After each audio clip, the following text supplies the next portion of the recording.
All right, good evening, world, YouTube, fellow laymen, and military historians and history buffs. This is a different video than what y'all are used to. I'm usually doing a Let's Play, but every now and then I'll throw in with my thoughts as to what's happening in the world. And I've been watching this really cool podcast here, or, it's like a clip. It says, War in Ukraine is the Fault of U.S. and NATO by John Mearsheimer and Lex Fridman. And I've watched most of it. I'm going to put that link in the video description because I think for any of you who are interested in, at the very least, strategy, I think this is going to be an interesting video. It's going to hopefully just help y'all, I don't know if it will be of any help, but hopefully, at the very least, I can just share information, right? And so, two incredible people, in an intelligence that I frankly is beyond my comprehension. I can't compute, but I can at least express my emotions here. So we're gonna just watch the last 20 minutes. I haven't even finished watching the whole thing, and I'll throw in any commentary or anything as we go along. But I'll say this much. It really is fascinating to me how computational it all really is. So with that, let's continue the video. To work out a meaningful deal. Oh, you know what? I just realized that audio qualities are not going to be the best. So let me actually get my headphones, if I can find them. This is, one moment, please bear with me here. Okay, I found my headphones. What we're going to have to do is put on headphones so that, my speaker isn't competing with, y'all's audio. Yeah, so let me put these on here. So I can hear and you can hear, and we both are happy campers. Let's see. If you're Putin, Here we go. At this point in time, trusting the West is not an idea that's going to be very attractive at all. In fact, you're going to distrust anything they say. Yeah, distrust anything the West say, but there is individual humans. Now, before we go any further, I figure I'm going to share this as well, because this to me just really, hopefully you can hear me, but this to me really mind fucked me. Okay, you ready? One moment here. One moment. So, I consider myself a military historian, as the name suggests. It's a label at the end of the day, and you know how far those go, right? They don't go very far, folks. Okay, anyways, I have this book here. I had a large book collection, but I decided to keep this one book because I don't know. I just kept it. But this book is by a gentleman by the name of Earl F. Ziemke. And it's part of a larger collective, but this particular section of the book was called The Soviet Juggernaut. And I read the whole thing, and I learned in this book just basically the Soviet offensives of 1943 and 1944, eventually 1945, with the assault on Berlin. For any of you Call of Duty players out there, keep in mind the Battle of Berlin was one of maybe 100 battles that led up to that. But I want to show you a really cool photograph.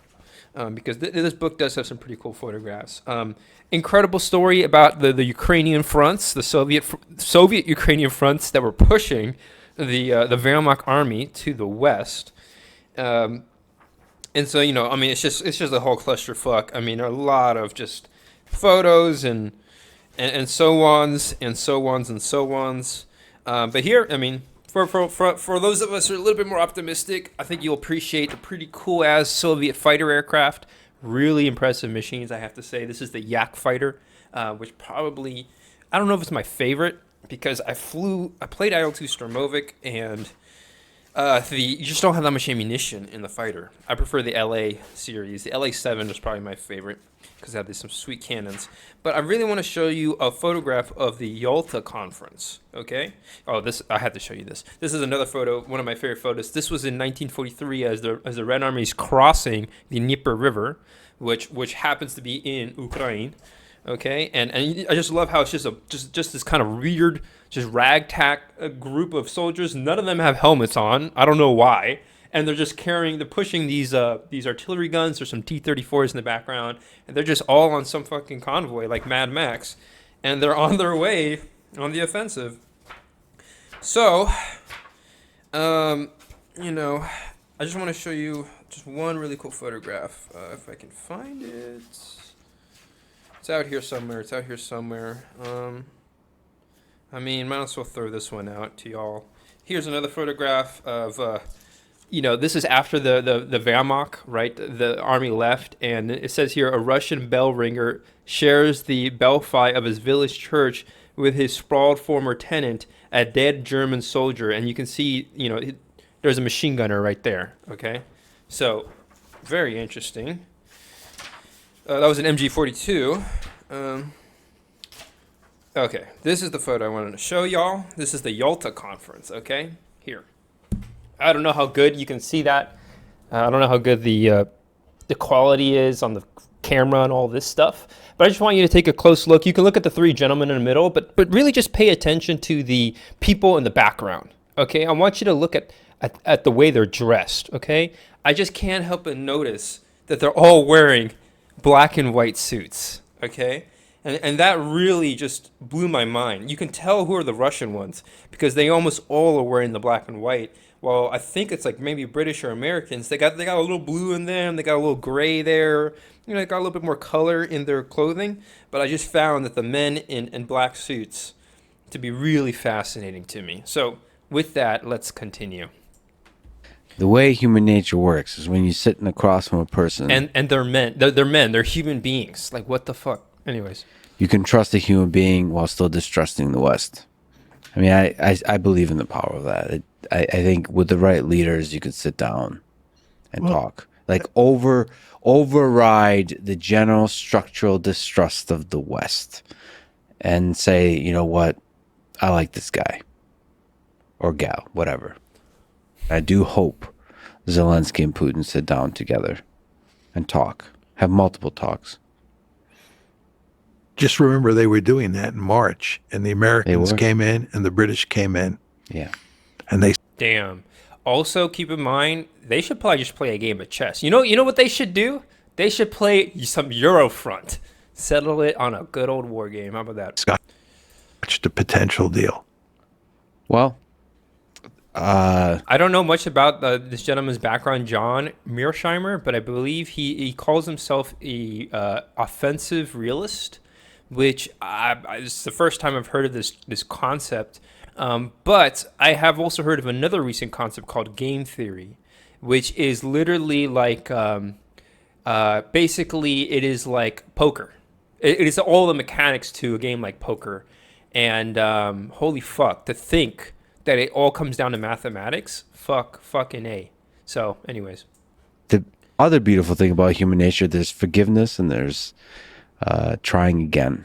When you're the leader of a country in an anarchic system, you have to be very careful not to let your trust in a foreign leader take you too far. Because if that foreign leader betrays you or betrays your trust and stabs you in the back, you could die. And again, you want to remember that the principal responsibility of any leader, I don't care what country it is to ensure the survival of their state. And keep in mind that game theory, Sapolsky, Dr. Sapolsky talks about this, by the way, but essentially it applies to not just poker, but it may even apply to, like, I don't know if it's exactly natural selection. Maybe a biologist can confirm this one for me if I have any biologists in the audience.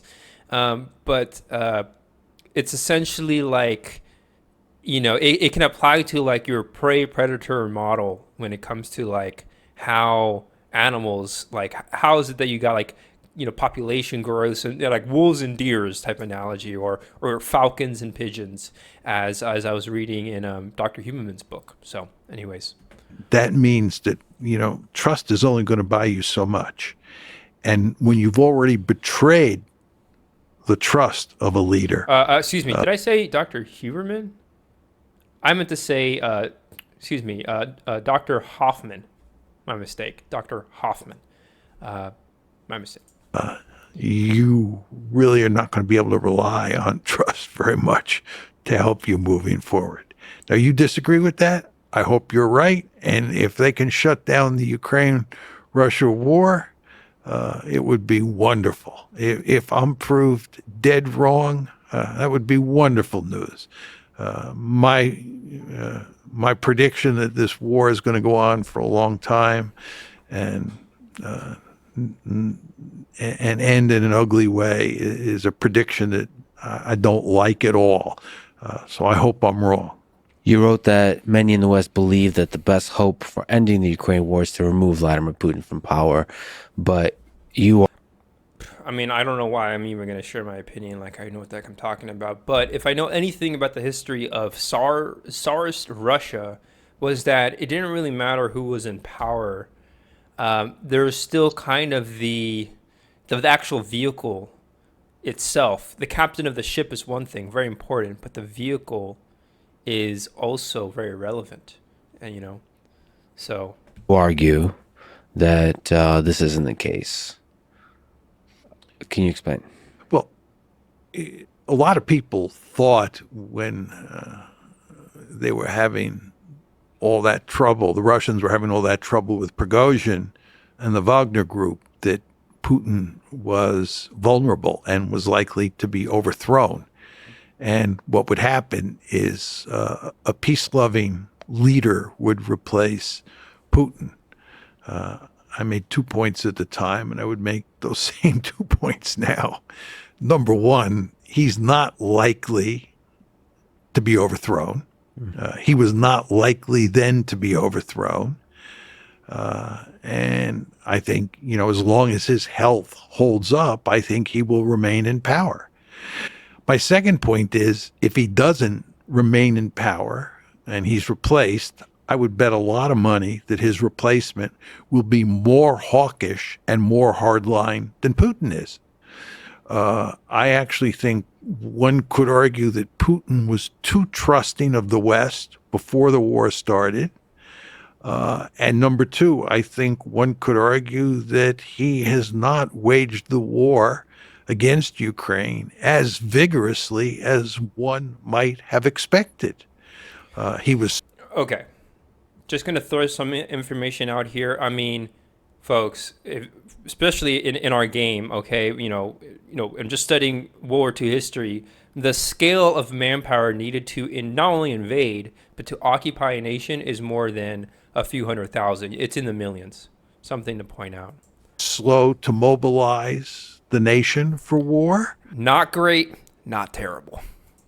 And he has pursued a limited war in all sorts of ways.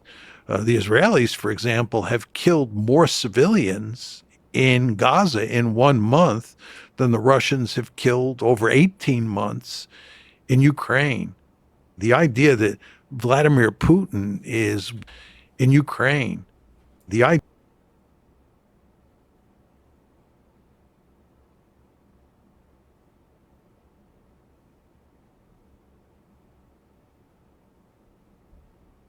idea that Vladimir Putin is waging a punishment campaign and killing on purpose large numbers of civilians is simply not true.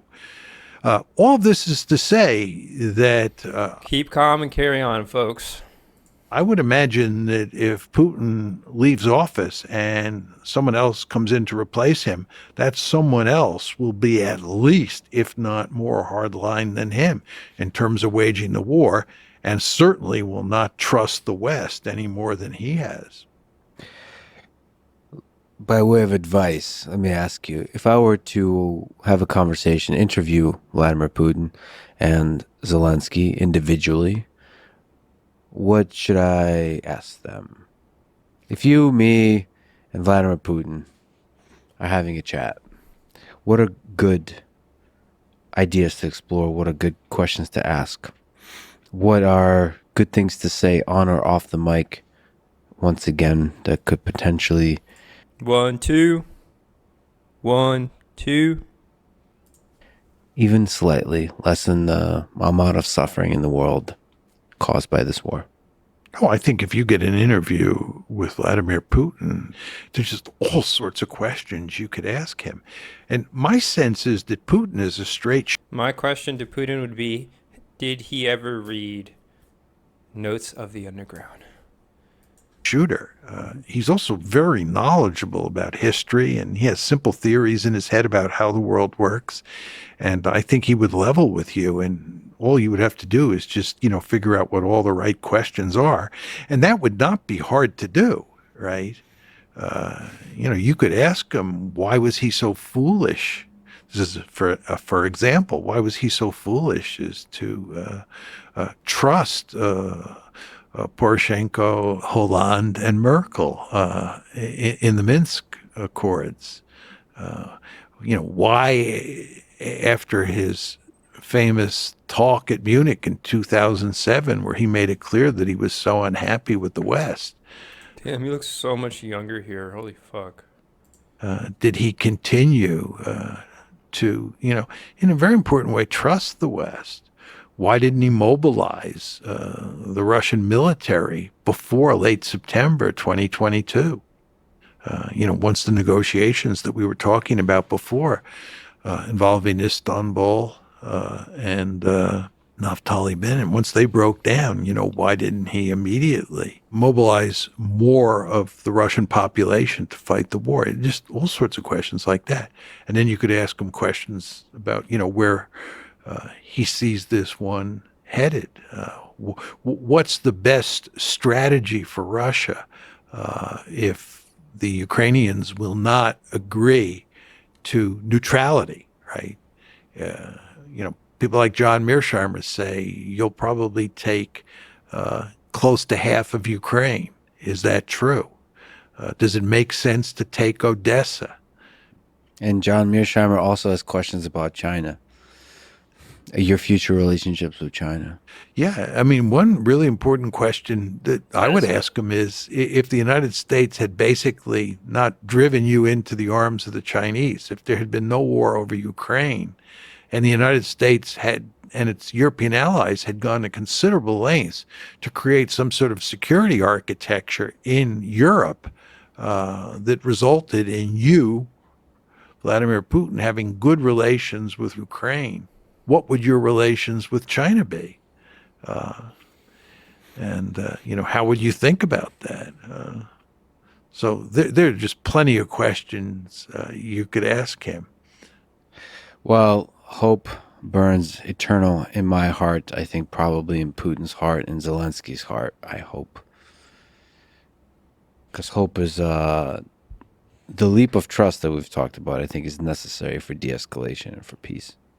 Well, you realize I have, from the beginning, argued for different policies that were all designed to prevent this war from ever happening. Yes. I don't know if you know this, but in 1993, I argued that Ukraine should keep its nuclear weapons. Mm-hmm. I was probably the only person in the West who made that argument. And my argument in 1993, this is in foreign affairs, was that there may come the day when Russia thinks about invading Ukraine. And should that day come, it would be very helpful for preventing war if Ukraine had nuclear weapons. So military might is Isn't that essential ironic, folks? Isn't that so ironic how the nukes have stopped us from having another world war? I mean, we've had many wars since World War II, but they haven't reached the, well, I shouldn't even say that, but I guess across all fronts, across all continents, it hasn't reached the same scale of destruction. Although I've recently learned about some of them African wars. They're pretty fucking brutal. And you don't need a war to be large in destruction to still be a brutal conflict, at least from the perspective of an individual. But it's fascinating how nuclear weapons, that the mutual destruction, it has been the has been like the greatest deterrence for war. It's very fascinating how that works. And then also, I also find it fascinating how when you think about like humanity and like we'll say intelligence and all this other stuff, I mean, one of the greatest insights that humanity has had about reality has been splitting the atom. And that is exactly what led to the nukes, right? It's the same science, it's the same technology, it's the same thinking, you know, dare we say thinking, but it's fascinating. So, or maintaining a balance of power and peace. Well, if you're interested in deterring an adversary, if I'm worried about you coming after me, the best way to deter you is to have military might. And if you're Russia and I'm Ukraine, I'm far weaker than you, Yeah. right? And having a nuclear deterrent would be very effective at convincing you not to attack me. Because if you attack me, you're threatening my survival. And that's the one circumstance where it is likely that I would use nuclear weapons to defend myself. And given the consequences of nuclear use, you would be reluctant in the extreme to attack me. So that's why I argued in 93 that if Ukraine kept its nuclear weapons, that made war down the road much less likely. And I believe I was correct. And in fact, Bill Clinton, who played the key role in forcing Ukraine to give up its nuclear weapons, now says, he has said it publicly, you can find it on YouTube, that he made a mistake doing that. Furthermore, find it on YouTube, that he made a mistake doing that. Furthermore, I argued in 2014 that it made eminently good sense not to continue to push to bring Ukraine into NATO, because the end result is that Ukraine would be destroyed, and Ukraine is being destroyed. So I was deeply interested at the time in making sure that that didn't happen for the good of the Ukrainians, not to mention because stability in Europe is a net positive for almost everybody involved. But people did not listen to me then either. How did nuclear weapons change the calculus of offensive realism? Because of mutually assured destruction. I mean, it's not just military might. It's just so destructive that you basically can't use nuclear weapons unless you want complete destruction. There's no kaboom! question that the presence of nuclear weapons makes it much less likely, I'm choosing my words carefully here, much less likely that a great power would aggress against another great power. It doesn't take that possibility off the table, but it makes it Kaboom! much less likely because of the reasons that you articulated. But with regard to nuclear use, it's an interesting question how you think about nuclear use in a mad world. I mean, your point that we're in a mad world is that's mad, capital M-A.D. as well as Yes. M-A.D. Yes, small both. letters. But let's stick to the capital letters. Yeah. We're in a world of mutual assured destruction. There's no question that in that world, it's unlikely that nuclear weapons would be used. But the way you use nuclear weapons in that world is you use them for manipulation of risk purposes, demonstration effect. You put both sides out on the slippery slope. Now, what exactly am I saying here? Let me talk about NATO doctrine during the Cold War. We lived in a mad world. United States and Soviet Union, or the Warsaw Pact and NATO, both had an assured destruction capability, so you had mutual assured destruction. If the Warsaw Pact were to invade Western Europe, and here we're talking about West Germany, and NATO... Oh, man, there's a really great game. There's a really great game, and it's slipping my mind, but it's a real-time strategy game. World in Conflict. Holy fuck. I might actually end up playing that game on this channel, folks. World in Conflict, the trailers of that game where you saw, like, Russian tanks driving through the Berlin Wall and, like, New York was under attack. Oh, my gosh. It was really impressive. The graphics, it didn't have like a build based mechanic. It was all about like just deploying your forces. It was more on the tactical side, and you had the access to those Russian gunships flying over like America. Now, of course, from a logistical standpoint, it was absolutely like, like, I mean, just the logistics, right? I think Russia invades in that like lore. Russia invades the Soviet Union invades the United States from, I believe, California, and the way they're able to invade is that they actually have these undercover cargo ships that are like just civilian cargo ships, but then they end up being filled with tanks and whatnot. You even see those cool like hovercraft platform, those vehicles that like both seaplanes with the rockets on top. Oh man, it was just really cool. The voice acting was really good. I think it showed the conflict from both perspectives as well. So you got to play as the Soviets, Russians, as well as the Americans, and so it was just really, really, really cool. And oh man, like whoever came up with that, like, man, y'all fucking genius. Was losing the war. We said that we would use nuclear weapons. How would we use nuclear weapons given that we were in a mad world? The argument was that we would use a I'm, handful. I'm gonna put some trailers of World in Conflict down below, because if you just wanna have like a long, slow day, like I highly recommend. It's a very solemn day. Yeah, it will hit the spot for all you war gamers out there. Full of nuclear weapons against the Warsaw Pact, not necessarily against their military forces, could be in a remote area. We would use a small number of nuclear weapons to signal to the Soviets that we were deadly serious about putting an end to their offensive, and that we were throwing both sides out on the slippery slope to oblivion. In other words, we were manipulating risk. And the last clear chance to avoid Armageddon rested with them. Hold on. We were manipulating risk. And the last clear chance to avoid Armageddon rested with them.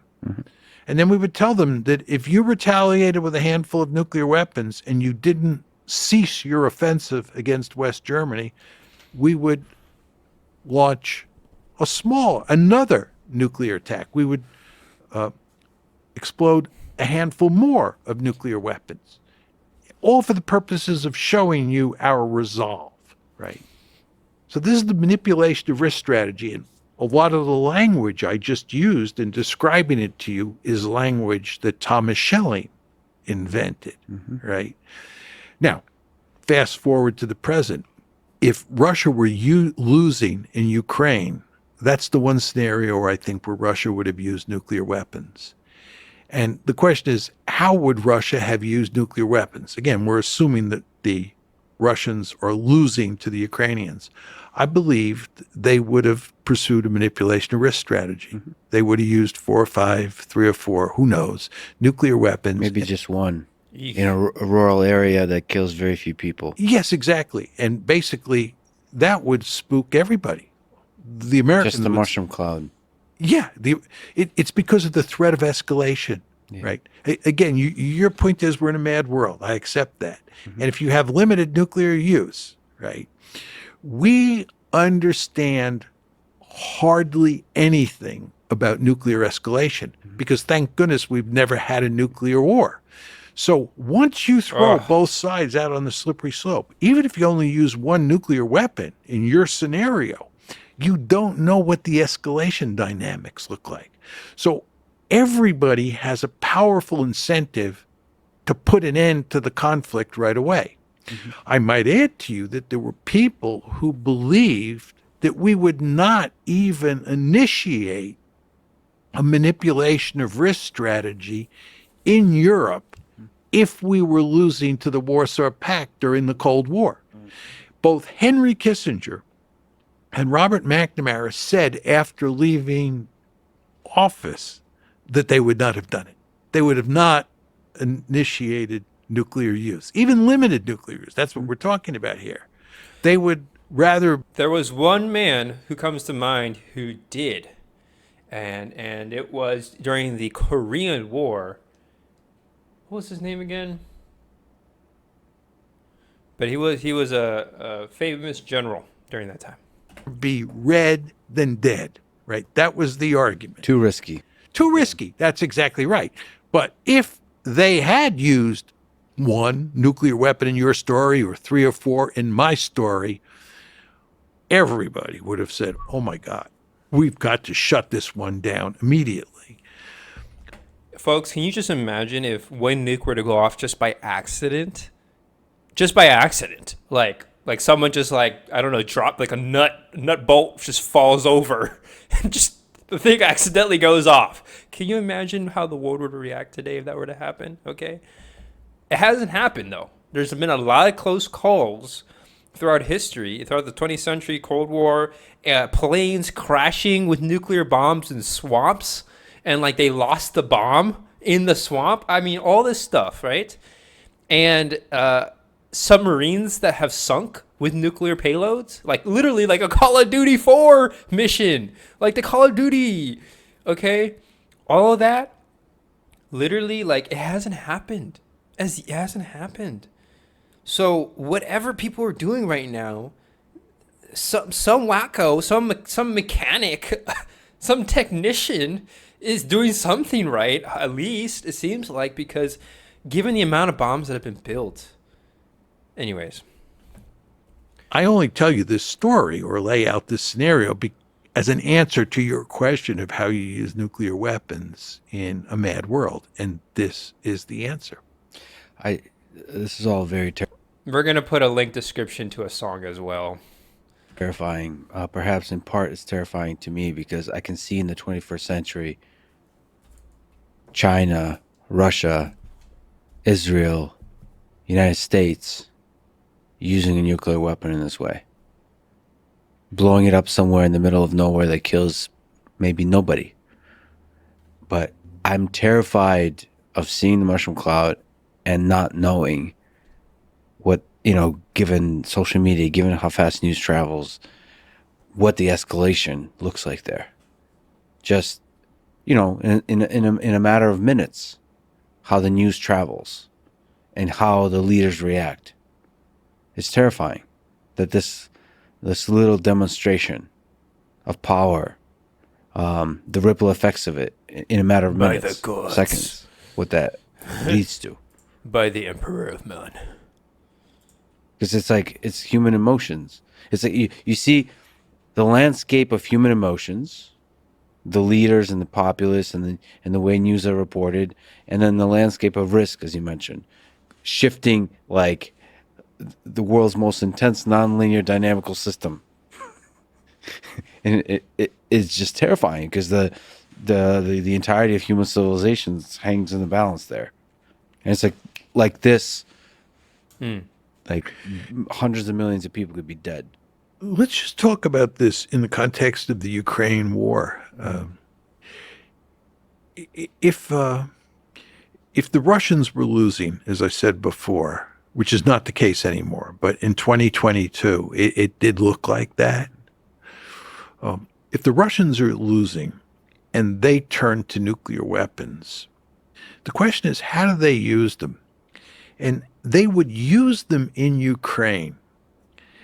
And because Ukraine has no nuclear weapons of its own, Ukraine cannot retaliate. It's not a mutual assured destruction world. It's a case where one side has nuclear weapons and the other doesn't. That means that the Russians are likely to think that they can get away with using nuclear weapons in ways that would not be the case if they were attacking NATO. And therefore, it makes nuclear use more likely. Okay, that's point one.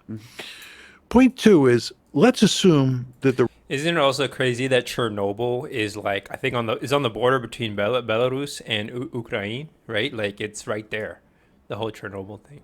Russians use 2 or 3 nuclear weapons in a remote area. My palms are sweating, by the way. Just as a commentary. The question, it's terrifying. Yeah. The question is, spaghetti. what does the West do?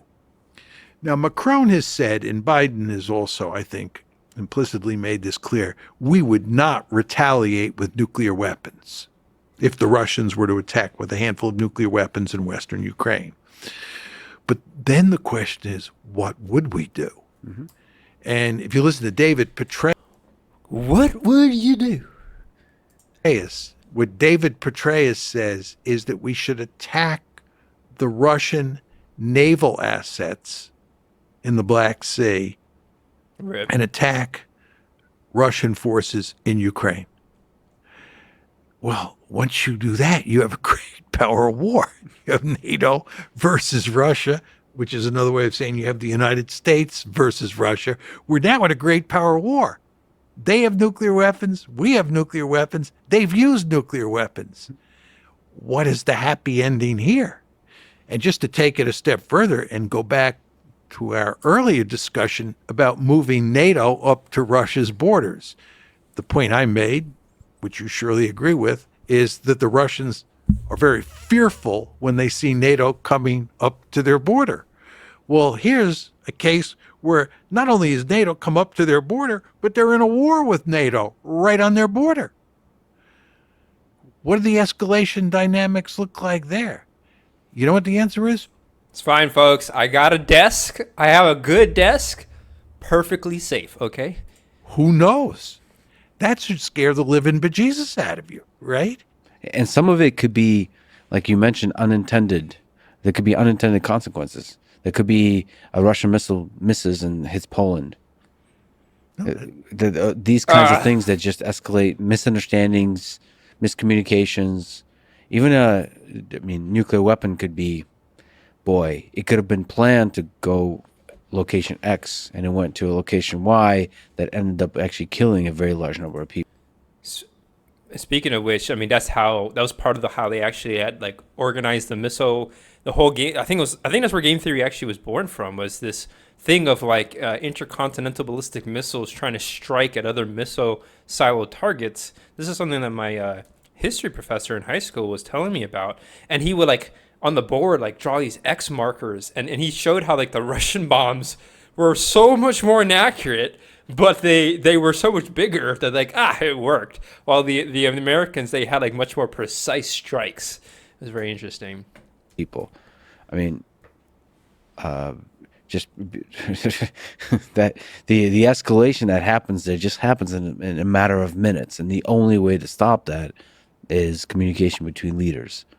And that, to me, is a big argument for ongoing communication. There's a story that during the Cuban Missile Crisis, Kennedy put out the word, no aircraft under any circumstances are to penetrate Soviet airspace. Mm-hmm. Yeah. And he then found out a few days later that some guy hadn't gotten the message and had penetrated in an aircraft deep into Soviet airspace. Yeah. And this supports your basic point that, bad things happen. Yeah. And again, the overarching point here is we've never done this before, thankfully. Therefore, we don't have a lot of experience as to how it plays itself out. Mm-hmm. It's really a theoretical enterprise because there's no empirical basis for talking about escalation, in a nuclear crisis. And that, of course, is a wonderful thing. Well, and in general, the human species as a whole is a one-off, is a theoretical enterprise. The survival of the human species. We've seen empires rise and fall, but we haven't seen the human species rise and fall.